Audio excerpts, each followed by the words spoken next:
महाविकास आघाडीमध्ये काही नेत्यांचं असं पण म्हणणं आहे की महाराष्ट्रामध्ये सुद्धा क्राईम रेट जे आहे महिलांवर मोठ्या प्रमाणात वाढले. महाराष्ट्राचा क्राईम रेट प्रचंड वाढला आहे. महाराष्ट्रातला सगळ्यात जास्त क्राईम रेट जर कुठला असेल तर तो ठाणे कल्याणचा आहे.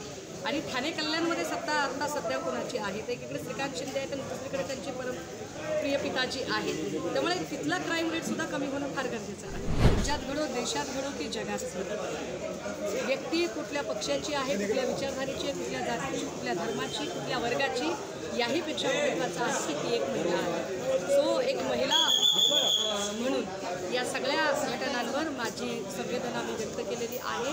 निश्चितपणे वाईट आहे आणि जे कोणी त्याच्यातले दोषी असतील त्यांच्यावर बिलकुल त्यांच्यावर कारवाई होऊन त्यांना शिक्षासुद्धा होणं गरजेचं आहे.